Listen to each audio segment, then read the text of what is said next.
there's always cause for worry when somebody is kind of coming from the outside and trying to inject their franchises into the MCU. So this is where we talk about Sony.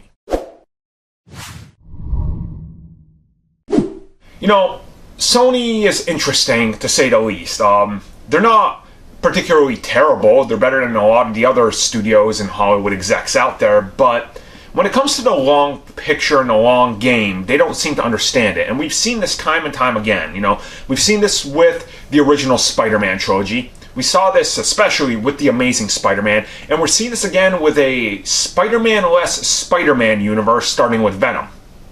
But that is what it is, I guess.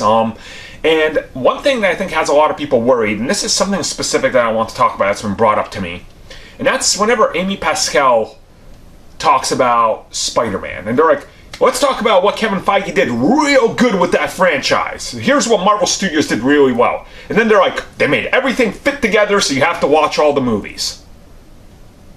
No, that's definitely not what they did well. Let's backtrack this a bit, right?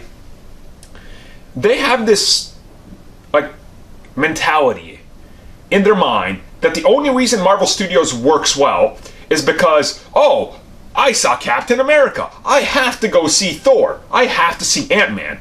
But does the box office reflect that notion? Of course not. If everybody felt that they have to see everything, Ant-Man and the Wasp would be doing Infinity War numbers, but it's not. Because that's not what they're doing. They make you feel like that if you're a hardcore fan because you're like, oh, I know everything. I can see what they're connecting the pieces. The casual just doesn't care. And that's not why they're going. Yes, the brand has a certain amount of trust now, but this notion that it's all just one thing and you have to watch it because that's why it's successful, complete nonsense in my opinion. And I think, once again, this can be proven with other brands. The closest one we can really talk about is, of course, going to be the DC universe. Did everybody see Wonder Woman and go, oh man, I have to go see her in that upcoming Justice League movie? They sure didn't, because the box office, doesn't reflect that. And I think that's the problem. Sony has a fundamental misunderstanding of what makes Marvel Studios great. And that's why I think a lot of people are very cautious about trusting and buying into their solo universe or their spin-off universe or whatever they're doing. Because they don't understand what makes Marvel Studios great. And that's a problem, trying to mimic them.